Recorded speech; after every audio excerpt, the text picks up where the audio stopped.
Bom, dando sequência aqui a narrativa do livro, né, que ontem eu iniciei falando que eu vou gravar um capítulo a cada dia, na verdade são 10 capítulos, mas primeiro é preciso que a gente contextualize em que cenário, né, e circunstâncias essa história se passou ou aconteceu. Bom, vocês me perdoem aqui que os vídeos não têm edição. Eu não sou muito familiarizado com tecnologias, então vocês estão percebendo aqui esse belo fone de ouvido improvisado. Meu telefone está ali encostado no vidro de álcool gel, mas enfim, voltando à história. Quando eu falo de contexto, a história se passa em 1935, em 1936, e a primeira parte da história ela acontece no Rio de Janeiro, onde está o nosso personagem principal, que é o Lamartine Babo. O Rio de Janeiro, nesse período, ele foi muito influenciado, né, no finalzinho do século XIX, início do século XX, por principalmente influência francesa, né, na arquitetura, artes, a vida cultural de uma maneira geral, né, a sociedade.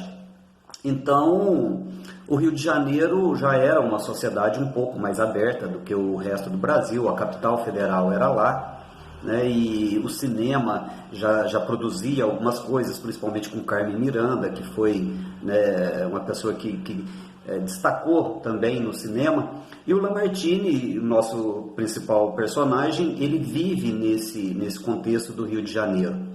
O Lamartine, ele era, né, de uma família de 12 irmãos, ele era o 11º, e só 3 chegaram à idade adulta. Então, a gente percebe das dificuldades daquela época também. E ele nasceu em 1904, então, quando o livro se passa aí, ele já tem 31 para 32 anos, solteiro, boêmio, amigo do Noel Rosa, né, amigo de tantos outros cantores famosos daquela época. O Rio de Janeiro, politicamente, e o Brasil vivia um período muito conturbado, né, os primeiros anos da ditadura de Getúlio Vargas, mas tinha, sim, né, uma vida cultural muito rica. O rádio era o principal meio de comunicação, a televisão, né, não existia, e praticamente todos os grandes artistas dessa época tinham programas de rádio. O Carnaval do Rio de Janeiro, eu estou falando do Carnaval porque o Lamartine, ele se destacava, né, e destacou principalmente por causa do Carnaval. Ele era considerado o rei do Carnaval, isso porque não existia a figura das escolas de samba, existiam os blocos de rua e existiam as marchinhas de Carnaval, o concurso anual para ver quem que compunha a melhor marchinha de Carnaval, e o Lamartine passa a ser conhecido como o rei do Carnaval exatamente por causa das suas composições.